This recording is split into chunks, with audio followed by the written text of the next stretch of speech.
problem is the noobs, they come in, they're the dumb money, they make a ton of money, and then guess what? They lose all of it. And I went from the best day ever to red within an hour. And I was like, all right. Like, I just gave away, like, the biggest day of my life. But perhaps I can think about de-risking for a bit and then start building from that point again. Hey, what's up, everyone? Welcome back to another episode of Trading Takes, presented by Investors Underground with me, Sam. Now, we are kicking 2025 off with an absolute gem of an episode. Tonight's guests, I often joke that they are market indicators in themselves. When those two are trading and firing on all cylinders, that means we are in a hot cycle, and we certainly are right now, and that's exactly what we're going to do a deep dive into tonight. Jack grew his IRA from 10K to over $1 million, and Cody recently just doubled his account in the past month. So let's get into the show. Mr. Jack Kellogg. How's it going? Thanks for having me on. Hey, what's up, Jack? How you doing? Been doing good, man. And Cody, old stock trader, how are you doing? What's happening? Doing awesome. What's happening? Right, I want to get stuck into this today because we was discussing you two undoubtedly are a market indicator. When you two are trading and you two are trading all day, that means one thing. That means the market is hot. And I mean, Jack, absolutely incredible 2024. What was it? 14,000%, which is I mean, that's outrageous. So I just want to talk about like it's crazy, right? So you two, obviously, you strike when the iron is hot. So I just want to touch on that, and you know, what makes the current market such a great market for these huge percents. You want to go first, Cody? Yeah, I'll go first. Go on, Okay. I think it's congruence of many things. Like historically, I know that like I'll do nothing all year, and there's something about, number one, it's an election year, so I kind of have the recollection of the last election years. Yeah. And like, you know, 2006, 2007, it kind of felt the same. You know, Trump got elected, didn't really matter, but there's this period of time where you know there's a new president where there's not going to be a lot of things going on as far as from like election day to inauguration day when they can make changes. So you kind of have this weird period where the market's just stable in a there's not going to be a lot of changes happening per se. So you also have the end of the year congruence where things that have been beaten down, there might be some crazy short covering. And it's just all these different things combined at once where you're like, it's going to be really easy. And things that have probably moved this year, even if it's a big move, like I'll try and mention, because I texted Jack when I was on the treadmill one day, and I'm like, I think this thing's going to squeeze to $5, you know, overnight. And I don't know why, but like my brain just went to this name purely based off of the moves that I had already seen, like in the quantum sector, which, you know, rightfully I should have nailed, but you know, that's another topic. But, you know, you kind of have to see this risk appetite on, and knowing that the quantum sector did like 20x moves, it kind of signals to me like, hey, like it's risk on. Like you might as well go pedal to the metal on just about anything that you think might move. And you know, it just kind of triggers something inside of you where you've done this for so long. You're like, yeah, it's worth going all in right now versus being timid and shy. Like I'd rather chop off a pinky if I'm gonna, you know, get everything else for it. So it's just this weird. I think it's an instinctual thing that you just learn over trading for so long. Be like, now is the time. Yeah, and Jack, the same question to you then. Like, Same question to me. yeah, I mean, you two, like, and you've already commented as well that like you're going to be probably very active for. You expect it to be around 3 months, and then you'll probably go back onto fishing, golfing, and whatever else you do in your free time. So what is it about this current sector that you're excited, and you're risk on? Yeah, I resonate a lot with what Cody said, the election year, and just to add on to it, just looking at my overall profits, because I check how much I've made each month overall. So like since 2016, how much have I made for the month of December, January, February, March, April, May, etc. And I've made over half my money I think maybe like 65% in December, January, and February. And it just feels like every single time, like even thinking back like 2019, like we had the weed stocks that were running. 2018, you had the weed stocks and Bitcoin stocks running in the end of the year. And then 2019, that was more of a quiet year, I think. And then obviously 2020, 2021, 2022, you had the oil stocks. That was a little bit later. That was early March, I think. And then 2023, you had stuff like BBBY that had the big bounce and Soundhound and other names like that. And then this year, so far, we've had a ton of different names popping off. And it's just the stuff that I trade, the stuff that Cody trades. When Cody's making money, I'm always usually making money too. And I have other friends that when I'm making money, they're losing. When I'm losing money, they're making. It's just based on like your personality traits.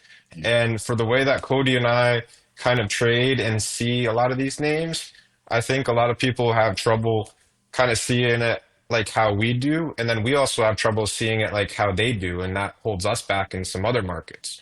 But Yeah, I I mean, agree with that. my overall April is red lifetime. Like I'm red in April lifetime. I just don't know why. You know what I mean? Like there's just whatever moves in that month is like really annoying, low floats, scrappy, whipsaw type price action. I do very good when there's a lot of fun stocks moving and they're moving fluid. That's when I'm doing good. And when you're buying stuff because it has a cool name or it has a cool PR or it has it's in the right sector. So all that kind of stuff. So so what's like that trigger then? I know you're talking about like seasonality and obviously like towards the latter stages of the year, you've spoken about Trump as well, but is there like one day or a week which suddenly like lights up and you're like, I need to get to my desk and I'm going to be at my desk for the foreseeable future? For It's me, yeah. Thanksgiving. Noted. There's probably a couple things like yeah, like Thanksgiving just gets families around the table talking, and that number one, you have conversation starters like what are the kids doing this year? What's going on? What's the hot topic? Like all those conversations just kind of start, and then it's like where does the interest go? And you start to see, at least I do, you start to see things like on key days, like what moved the day after Thanksgiving really hard, like it kind of tunes in to be like, oh, some people cared about this, or they didn't, or they sold this really hard. Like, there's all those little subtle hints that the market will give you. You just have to like kind of be looking for them and understand what caused them. So like my whole thing for like 10 years was cause and effect. Like I'd see these moves, but I wouldn't really understand them. So you'd have to kind of go back and be like, was there a post? Was it a pump and dump? Was it like, what were all those little things that led into this? And then over 10 years, it's kind of like you see like these key moments, whether it's an old price alert go off on a name and you're like, oh yeah, like I set that in April and it just hit now. Yeah. Like maybe I should start to pay attention. Like all these just little things just kind of develop where you're like, okay, I'm going to sit in front of the computer today, or I'm going to stare at my cell phone and trade for 8 hours.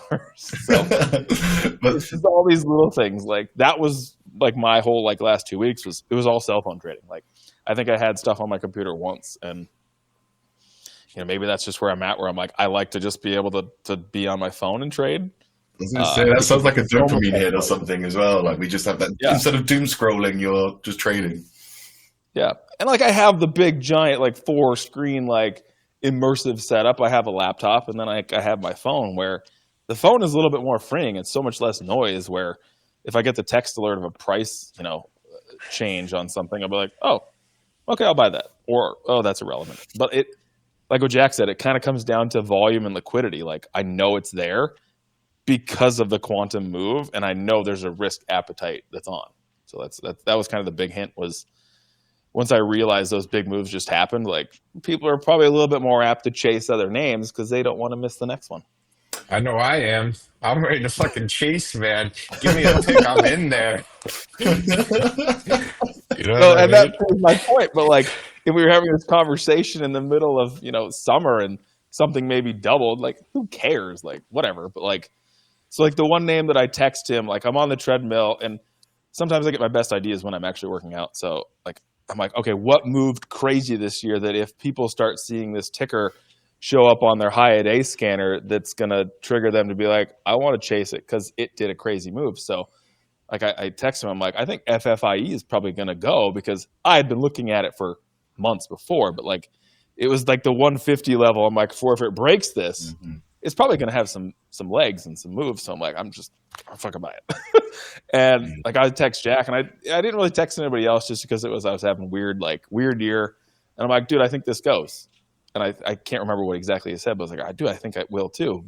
And so it traded really well. Like that day, I think it went from like 140 to 170. And I'm like, watch this thing gap up to $5 on Monday. It didn't, but it did on Tuesday. So like it was just like this weird, like remembering the ticker and the move that had the biggest squeeze during the year. If I was in that move or that name and I didn't necessarily anticipate that, but I saw it double, it's going to make me shift my focus to that name the next day and be like, I think this could maybe double again. So it's kind of like the thought process. It's funny though, because like that's one of my comments. I'm like, I know we're in a hot market when FFIE has a bid. Like that's usually right. That is pretty indicative. And it's funny you talking about, and I've told this story before. I've only traded with Jack once when we were in Maine at Nate's beach house. He literally, like, the open, he's on his phone. Me and Nate are there with, like, we got 2 travel screens, like, still pretty big. We're, like, trading away. Jack, literally half an hour on his phone. Yeah, I've made 5 figs. I'm going for a walk. See you later. No. we didn't see him for 90 minutes or something. He comes back and goes, yeah, good morning. It's brilliant. That's fun. I think I probably would assume Jack would agree, but, like, that's why I got into this in the first place, was to be able to just do what I wanted when I wanted. I didn't know when that time would come, but like, 10, 15 years later, it's just like, if I want to trade on my phone, I can do that. Like, I don't have to be locked into the screens all the time. Yeah. Like, there's advantages of that moment, and then there's advantages of the cell phone. So completely. It just kind of depends. Yeah. And Jack, going back to like that trigger, I know I know you mentioned Thanksgiving. Is that typically it, or is there anything more to it? Another thing is when names re-break out multiple times. So you got that on the quantum stocks. Like we got that initial push on the quantums, which was great, but it was nothing that we hadn't seen before. But then they consolidated and then they pushed again. And then I was like, oh shit, we might have something here. And then they consolidated again and then they blew off. QUBT went 6 to 26. RGTI went from 10 to 20. QBTS went up to, I don't know, 12 or something. And at that point, when I know, I'm hearing the short sellers, all the short sellers are losing so much money. QUBT is worth a cent and it's trading multi-billion-dollar market cap, like, and all this shit. Then I know that anything that's stupid is going to go. So if it has volume and liquidity and it's dumb enough, like, I'll buy it and it's probably going to double again. You know?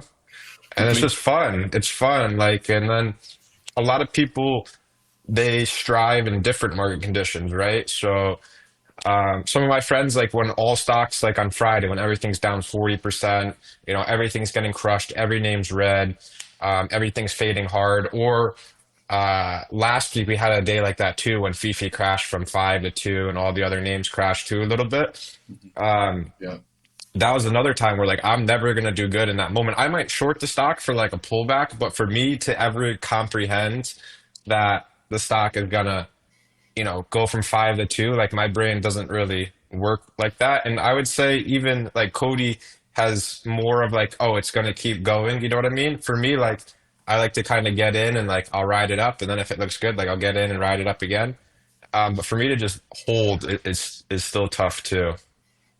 Yeah, and like that point like really reminds me of like, and like again, I've probably mentioned this on Trading Ticks before, but like something you've always said to me is sometimes you got to drink the Kool-Aid first. And I think like the biggest issue for and holding like a lot of people back in a cycle like this is like everyone knows like the quantum names, for example, like are overvalued, but like I don't think, and that's a reflection on myself as a trader. Like I don't think that should be getting in the way of what I see technically. You see it consolidating, you see it breaking out.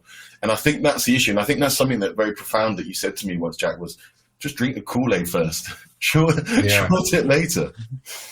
Yeah, that's the thing. Like, sometimes it's beneficial to be dumb. Like what I've learned is like, there are trades where I was like, dude, if I was just stupid and I just was like, I'm going to follow this person, or obviously that's not like a great thing to do, but like he's got a point where it's just like sometimes just being ignorant and dumb will make you more money. Or just like, oh, it's going higher, it's going to keep going higher, Yeah. and it does. Yeah. So it's like, And that's the thing, you know?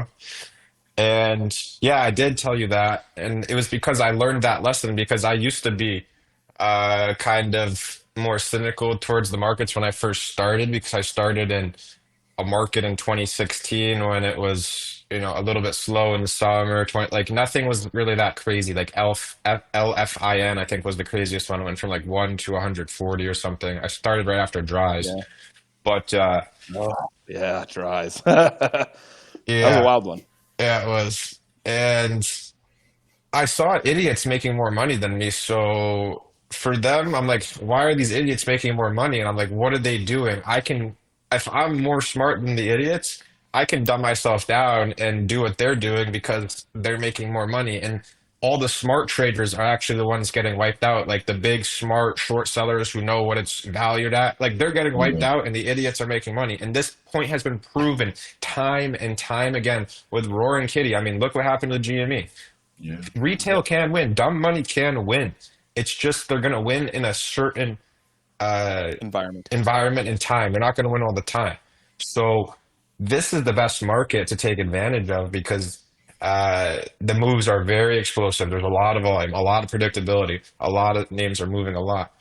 So Yeah, and I like to like go on that, like even with Jensen Huang with his statement on Friday that sent all these quantum stocks down like 40%.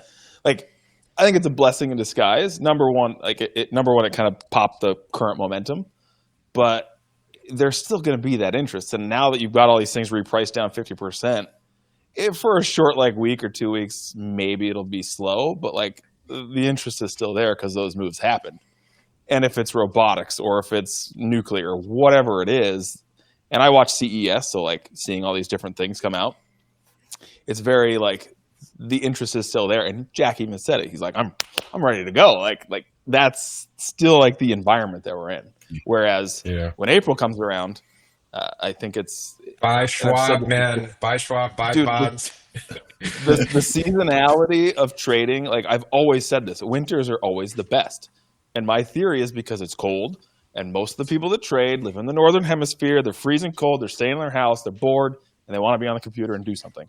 And that's why trading every winter is always better than the summer. Mhm. All the time, every year. Every year it's the same. Every year it never fails. You'll have like one big runner in the summer, but when I'm looking on my scanner that one day and like four stocks were on three multi-day, like it was when KULR was going off, ABAT, GGR, FIFI, like all the quantums, all these names were extended like 3 or 4 days. Like every day was green, like big body, green candle, like perfect trend up all day. You know what I mean? And it's just an overload of stocks, overload of you don't even really know what to trade because there's so much shit to trade. And that's when it's a good environment. And like Cody said, I don't think that this is going to go away. We just got into the new year, and good. I'm glad the quantum bubble popped because at these prices, I don't think there is really that many more good trades on these names up here. But if this money can rotate into what I hope is the robotics sector, because we got a big move off the robotics and now they kind of came down. If we can stabilize and then re-break out on those names, it's going to be, it's going to be great.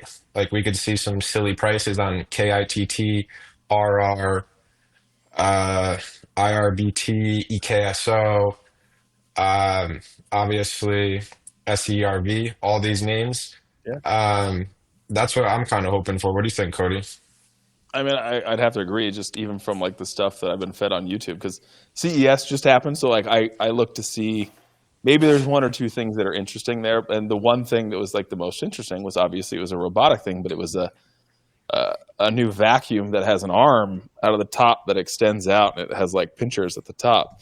So now you can like leave your socks on the floor, and this robot will drive around, pick up your socks, and go put them in a hamper or your shoes, and set them. Like it's like the craziest thing because like as I'm unpacking, traveling, like I'll leave my suitcase there, and like I'm like, whatever, it's been there for a week. But like if I just had this robot driving around, like picking up like a sock or your shoes that you kick off at the door and puts them in a nice line. Like, it's probably something I would buy. Like, so, and that whole sector is just, you know, I think Jack's kind of the same thing. It's like, I love beaten to death sectors. Like, I like to look at the things that have been repriced so bad that when people just absolutely give up on them, and every chart that went crazy, I think he knows this. And I even sent it to Nate. I posted, I'm like, every chart that popped off in the last like week, like they are the absolute epitome of a death chart. Like Yeah.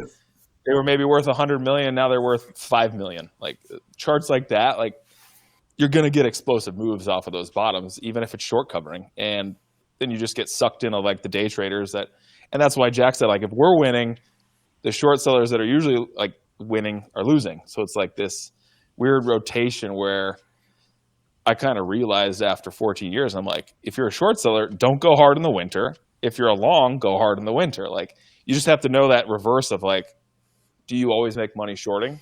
And if you do, make sure you're doing it in the right environment where you're hammering opening day candles. Like, because there's people that do that. And knowing where we're at right now, it's something to be a little bit more cautious about, which also just drives up the long side because you don't have people that are punishing early moves. So it's just a weird like environment to know that we're in it.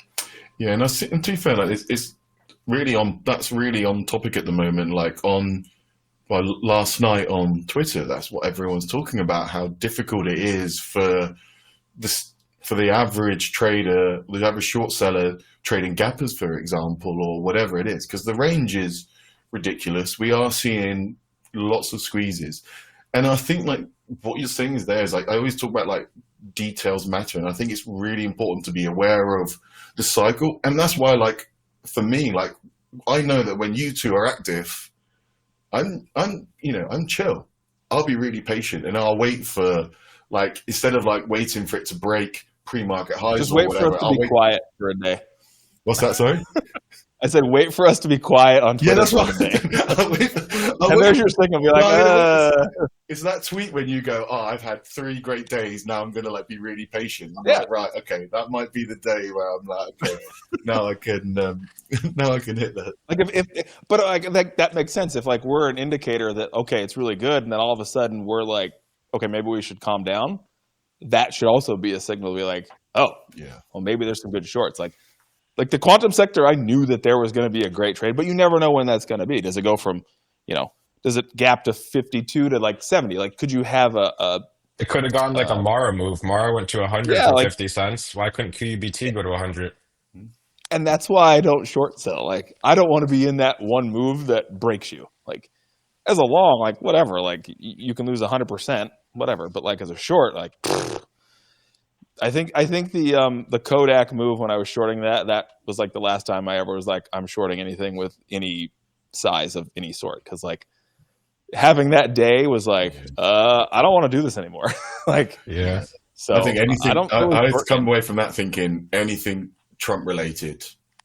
I'm not. And now you have that whole thing in the mix. Like he could say one thing about a company and it could gap 500%. Like that's just the environment that we're in now, and it's exciting. It's really exciting. I think like another like indicator of where we're at and when we know it's a really hot cycle is like we had tons of names that were like very.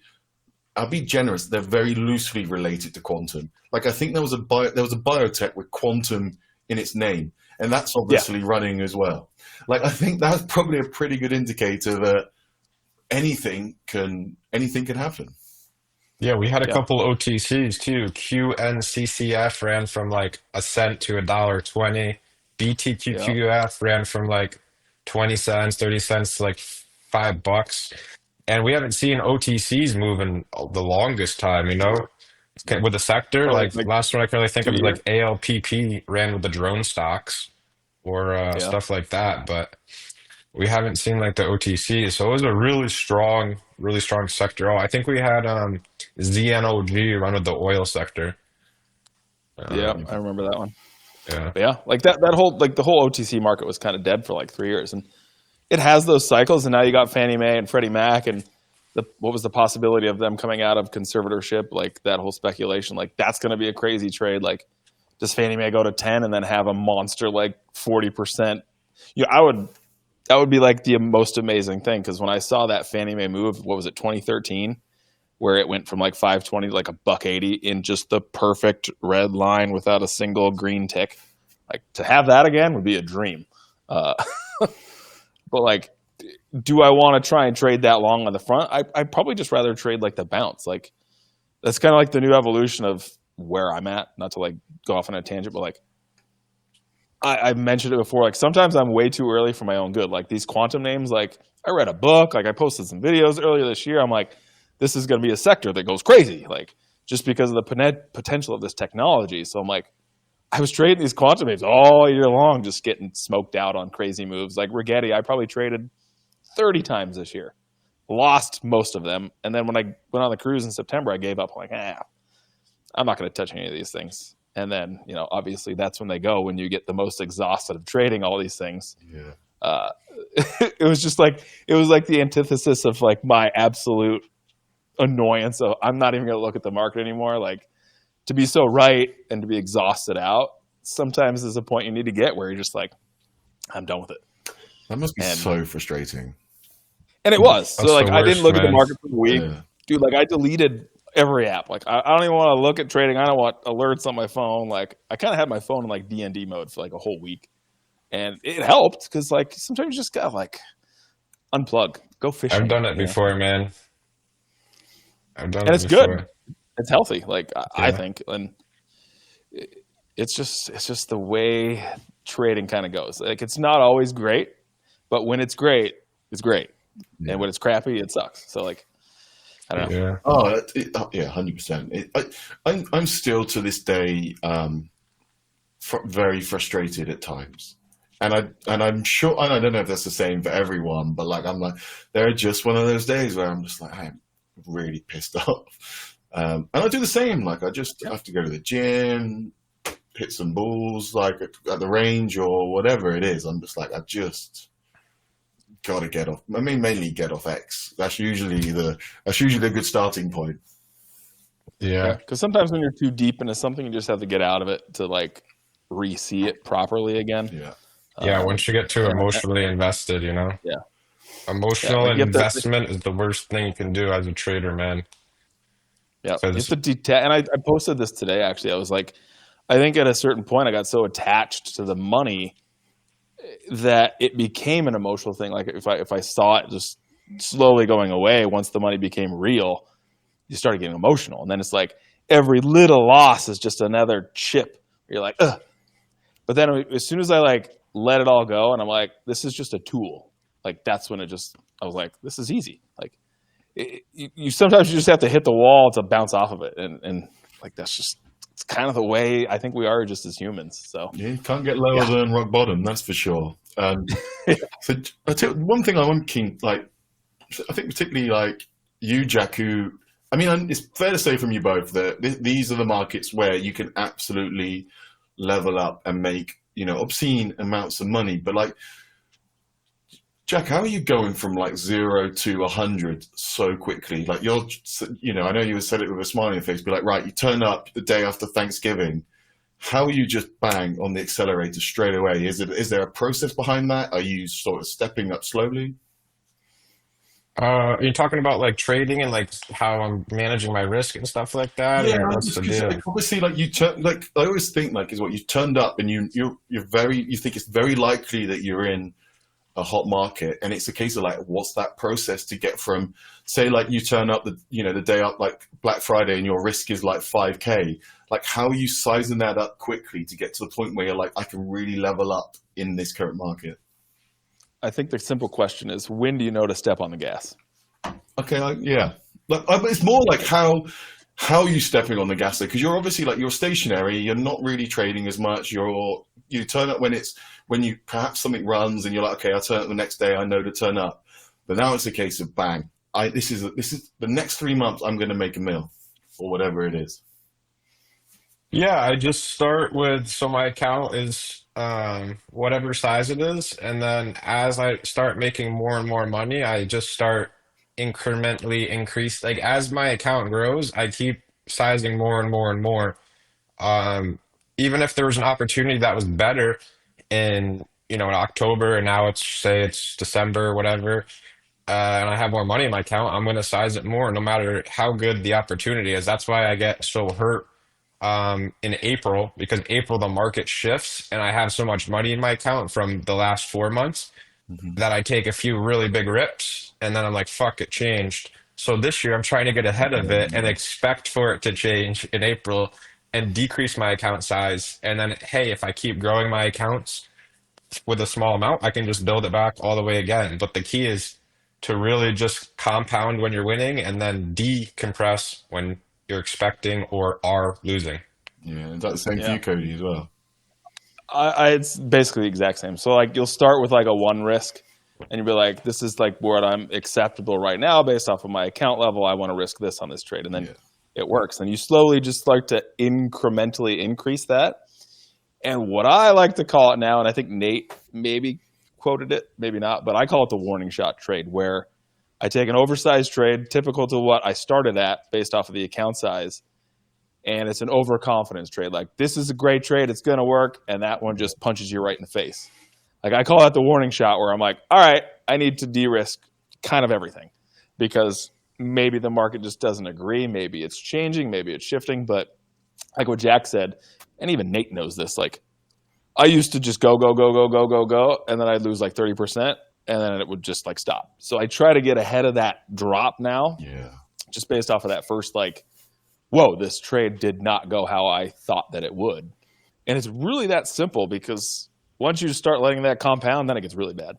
So it's kind of just that first chink in the armor trade where you're just like, all right, I was totally wrong with more size than I normally would have. Let me reevaluate everything that I'm doing.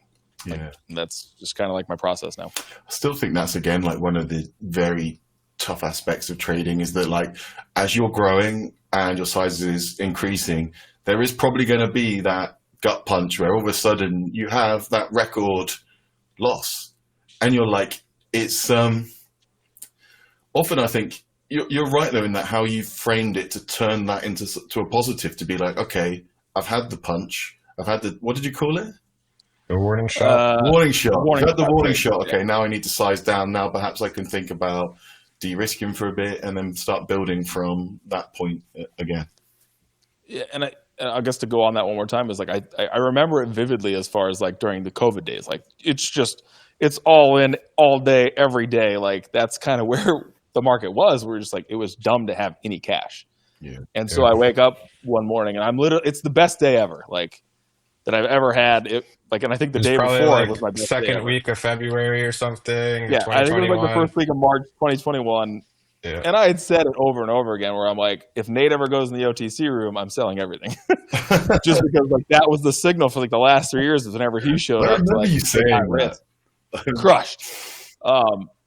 But like I'm on like the best day ever. I go outside to talk to my buddy and I'm like, dude, the market's going crazy right now. I come back, like I start getting price alerts on the low end on my phone. I'm like, I better go upstairs. Like I'll see you later. So he leaves and I went from the best day ever to red within an hour. And I was like, all right. Like I just gave away like the biggest day of my life in an hour. And I was just like, whoa, maybe this is the end of like this crazy momentum move. And I'm like, I started selling everything because I think Nate showed up the next day. So I kept some names, but I'm like, you know what? Like it's been so crazy for a year. Maybe I just need to chill out. Yeah, Yeah. completely. I remember that day because the overall market started panicking. Like when the overall markets would panic, like the OTC names would get hit too. And I'm like, what the, we actually have a real market here. You know what I mean? Because Yeah. usually when OTCs are trading, if the overall market's red 2%, like they're still going to do whatever the fuck they want. But when we had Yeah. like trillions of dollars being traded in the OTCs, and then the overall market started topping there in 2021, they would just panic with the market. And it's like, holy shit. Yeah. Because that was definitely a strange day to be like, I'm so green to I went red that fast. Like Yeah. it was wild. That's another thing. That's brutal with trading as well. When you that switch from euphoria in, like, obviously in a positive way to that oh shit moment.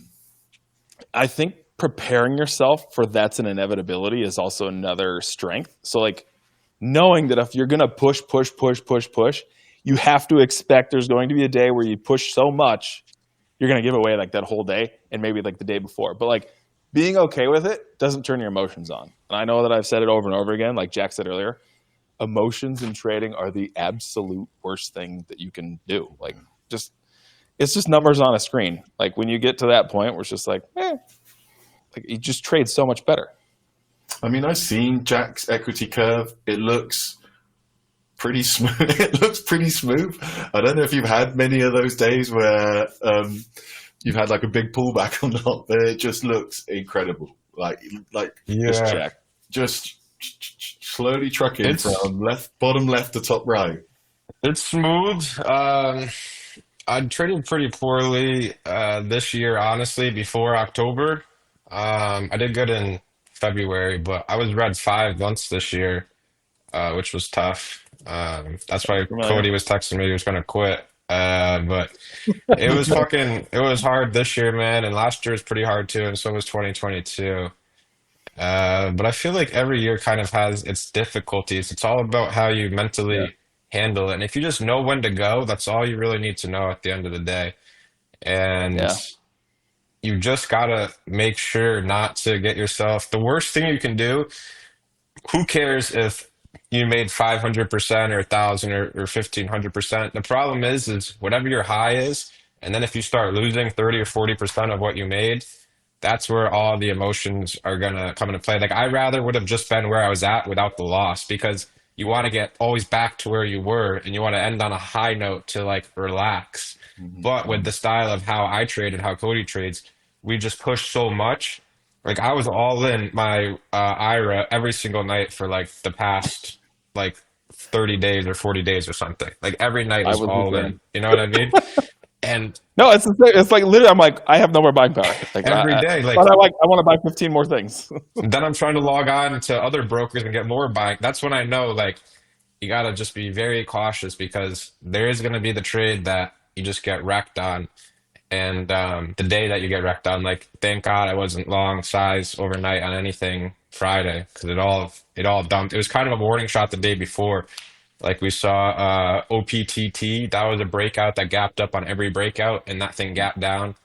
And then you had a few others that like were gapping down. Like a lot of names are kind of going down the day before, and then Friday was just destruction on a lot of Yeah. stuff. So That's maybe a new thing. I try to avoid holding things over weekends now, just because people get a lot of time to think about their decisions.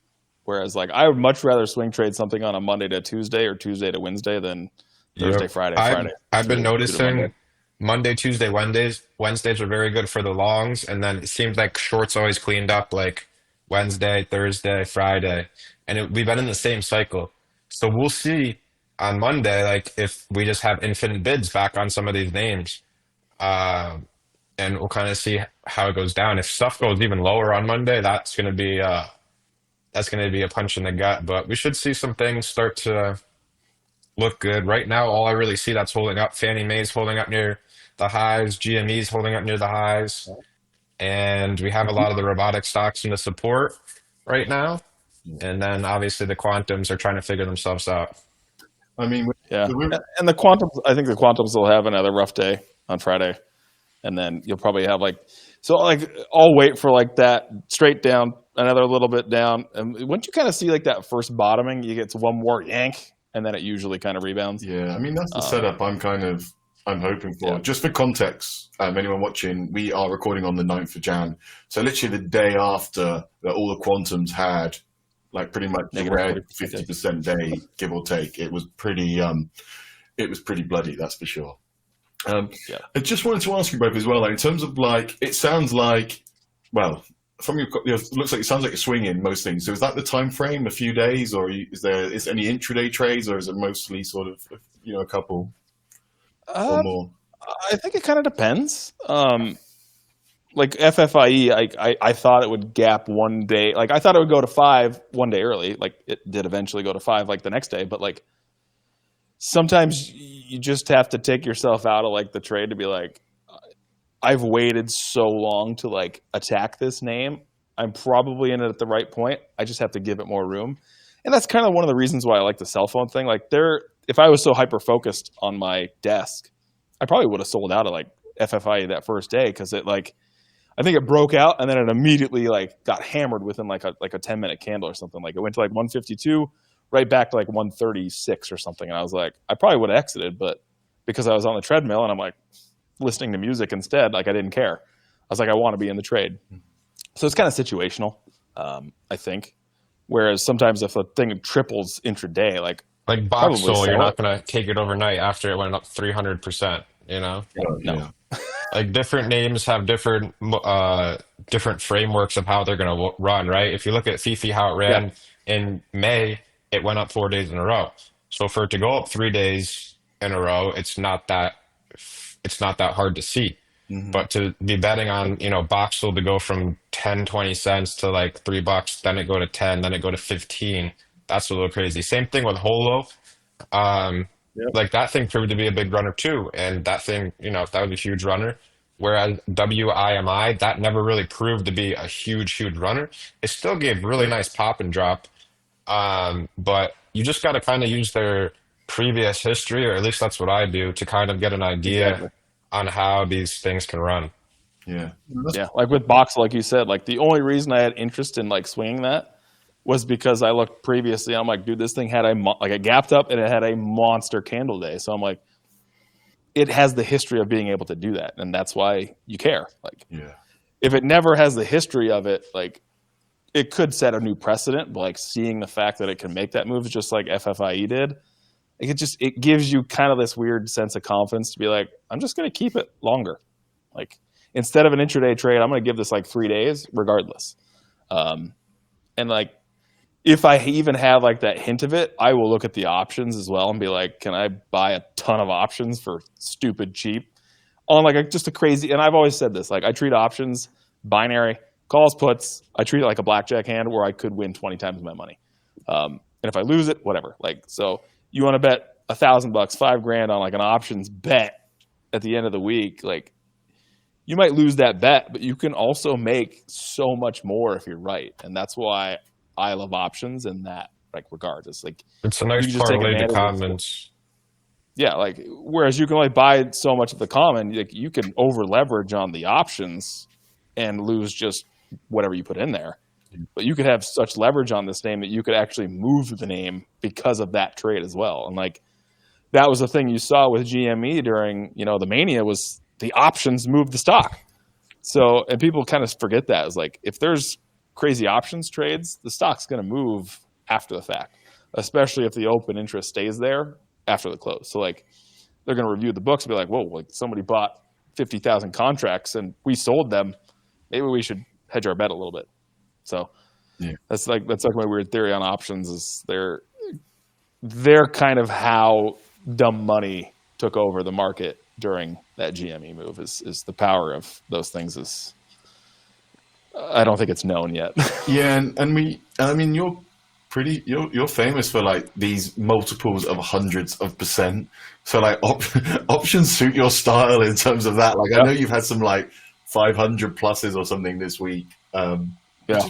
And like on FFE, I think I text Jack. I was like, dude, I'm buying the options. Like, because the option, if this thing goes, the options are going to explode. Like, and I think the option for FFIE, like the 150 calls, I think I bought them at like 14 to like, I think my average was 14 cents. So I think I started buying them at like 10 cents. I got up to like 20 cents. But that thing hit what, like $2.70 2 days later? Yeah. So 14 cents to 270, like options, and I don't want to have an options thing, but like 14 cents is actually $14. $2.70 is actually $270. So it's like in the options pricing. But like, if if me and Jack are like both like on this thing, like we just have this weird thing. Like, I don't think we've ever hung out other than like a few times, but like I just know his style, he knows my style, and if we're talking to each other, I'm like, it's a special time. Like, you just kind of like we just know, like, yeah, it's time to just go. But options are risky, but they're amazing when they work. Yeah, for sure. I mean, drop me into these messages next time. Remind me next Thanksgiving. Right. Just shoot me a message. Be like, by the way. Only if you're willing to drink the Kool-Aid, though. Oh, We man, don't yeah. hang around with haters.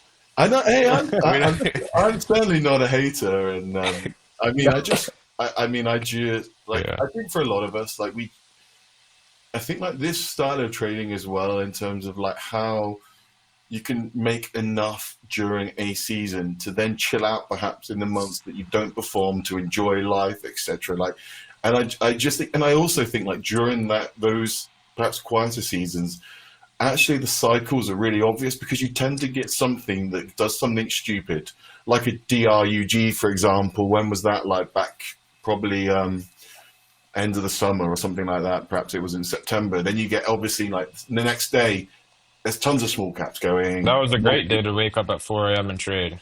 Exactly, and I saw that's the thing. Like I think I messaged you actually. You're like it was 6 o'clock, and you're like, oh, I made 50K. And it's like it's only 6 o'clock or something like that. And I think that's like another sign. I think that's the time where perhaps in those quieter months where you can be like, actually, I know to put my foot on the gas because something's gone crazy. We're going to get a ton of sympathies going with it. What And was it? I think that's a big thing. Is I think the problem right now is you have all these people that want it so much faster because you've had this culture of like TikTok and I want it now. Like I want like, and I think we're hitting this moment where that's going to change. But like, I saw this post and I retweeted of like the funded account thing that's going on Yeah, that people just get destroyed. But like, I think they want it so fast and so abrupt that it only happens like that when you actually have all this mental experience like Jack and I have, like 14 years, dude. Like I know when it's the time to just go crazy because I've had the experience of seeing it happen year after year after year. But like, I missed it. I missed it. I missed it. How can I maybe catch it this time? So it's like this trading thing can't happen all at once. So like when we talk about like making a year within a week, that's because we paid attention for 14 years and we've had all these experiences where we see something, we're just like, there it is. Like it's really like that obvious sometimes. So it's hard to like teach that as like a thing, but in reality, it's a real thing because we just know so much in our brains yeah. that it's likely to just happen this time. So I mean, and I'd add to that as well. Like, I think it's fair, that's your skill, and it's an amazing skill.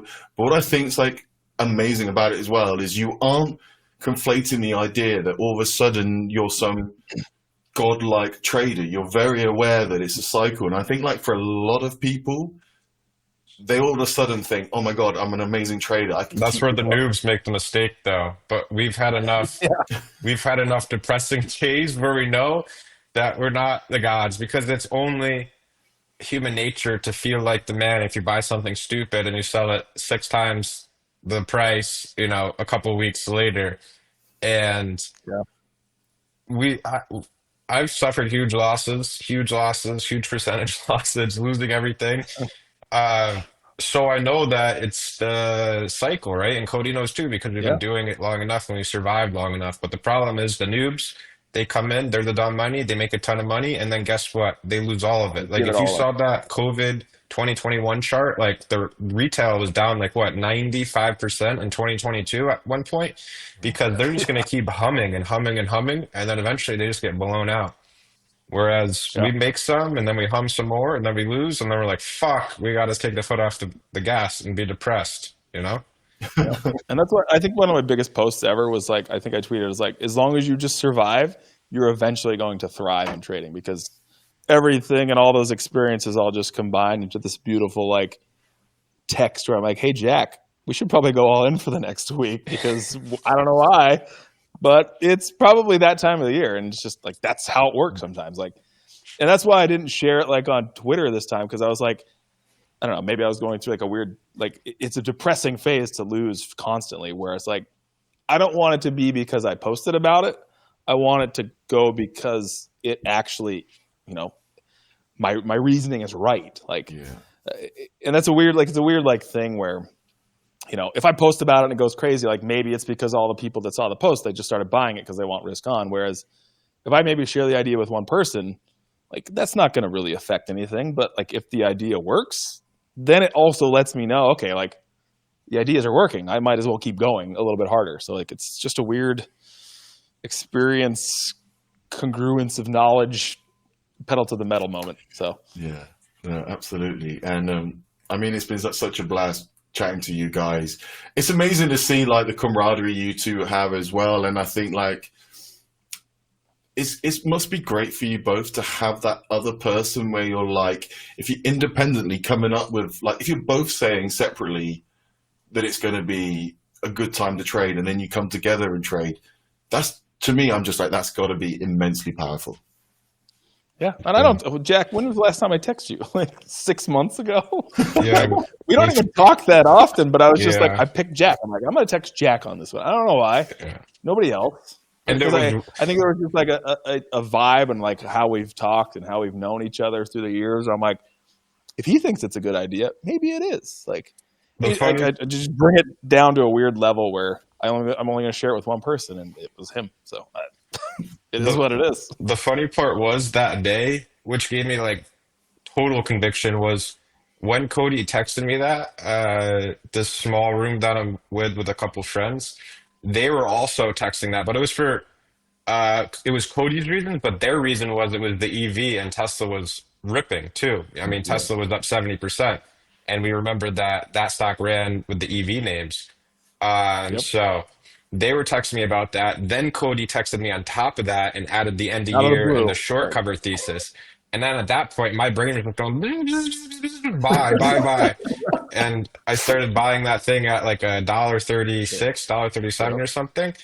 And um, it was a phenomenal trade for me. But the one thing that I'm trying to maybe get better next time is that options trade was very impressive. I could have put in, 15, 20, 15,000 or something in the options and just parlayed, made my win even bigger and maybe been Yep. able to pick, pick the options to just kind of like YOLO it and then be a little bit more conservative with the common shares. And then that way I can juice my win even more the next time this type of idea comes around. Yeah. Yeah. And options they're a totally different beast. But like when you just get the feel for them, man, they're Hmm. there's almost like nothing better because you like wake up, you're like, I just 20x that money, like, and that's a weird, like getting a double and a triple is like I kind of become immune to it in a weird way, but like it's the What a 20x nice immunity they're that like, is. all right, my brain is firing all cylinders Yeah. if I'm making 20 times my money in a day, so it's like this is just weird thing, but options, well, I still love them to this day. Just another triple. And by the way, Jack, what are you drinking? Coors Light. Of course, I'm man. just thinking. I was just looking because you had a Coors Light in your hand then. At the same time, Cody had a Smart Water in there. And I was like, Cody's the brains, and I'm the one to give him the go ahead. Funny, and that's funny because even like I rewatched the interview that I did with Nate on the dock at his beach or lake house one day, and like I rewatched one portion, and he's like, I won't buy it until Cody texts me 4 times about it, and then I'll buy it. And I'm like, yeah, that's because I used to bug Nate all the time. I'd be just send him ticker, and he's like, I wouldn't buy it until the third one. So it's just funny. Like I'll bug the right person in the right situation to be like, dude, I want you to make money off of this too. And I don't know why, but I don't know. Like it's funny who and when I share ideas with. Just it's not like I'm not trying to. I love this game because I like to help people as well. Because like, dude, like I should be working like a construction job somewhere, and like I get to do the craziest things. I get to travel the world. Like it is what it is, and like I want other people to have that. And I think that's just like what I've turned into is like I want other people to experience the absolute dread of trading stocks full time. So like, but like the benefit of it is unmatched by anything else. So yeah, I don't know how my brain works, why it does the things that it does, but I don't know. all I know is, on that note, if you want everyone to enjoy the feeling that you feel, you can buy the beers when you're in London. Then that sounds fair. Or smart It one. won't be I tell you, it won't be Coors Light though. We don't drink that. We don't drink that over here. Is the That's fair. thing in what is the not to put it on here? We could say it afterwards, but like yeah, I mean, what's the beer in the UK to get if there's one? I mean, there's loads of European beers that we drink. Loads, mostly European. To I've be been honest. big on the Treehouse IPAs, but I ran out of them. we drink a lot of we drink a lot of beers, but like they tend to be like, to be honest, they tend to be like brewed in the UK, but like they put like a Spanish label on it or something like that, and then we're all like, oh my god, that's so exotic, that's what I want to drink. So, it works. That's marketed for you. Or like a new one comes out and it's like Italian, and we're like, oh, an Italian beer, let's go. It's probably brewed just 100 miles down the road or something. So. That's funny. They got you. They got us, yeah. I mean, we also like one of the popular beers over here is an Australian beer that is brewed in the UK as well. Weird. But for some reason, it's like all the marketing around it is Australian anyway. Whereas, I mean, I like what you guys do. You just tend to drink like your American beers, but to us, they taste a bit. I would say, like, I drink a lot less than I have in the last few years. Maybe because I'm gonna be 40 this year. Oh, yeah. But yeah, I drink a lot less. I don't know. That's age. Maybe it's just age. That's age. The youngest guy here is drinking Coors Light Beer. while me and you have waters in front of us. That's an age thing. That's definitely an age thing. That's 100% an age thing. And on that note, I think it's a good point to wrap it up talking about beers. I look forward to the next time we get to hang out. And Yep. I mean, we'll have to run this back next. I mean, I'll have to message you guys Thanksgiving later this year, and then we'll run this chat back and do it all again. All right. Thank you both. There'll be a lot. That's right. But yeah, sounds good. Peace, guys. Thanks very much, everyone. Thanks for watching. Right. And yeah, we'll see you all next time. Thanks, guys. Later. See you later. Thank you for tuning in to this latest episode of Trading Takes. Don't forget to hit the like and the subscribe button. And if you enjoyed this conversation, please check out some of others with some great traders. Thank you for watching.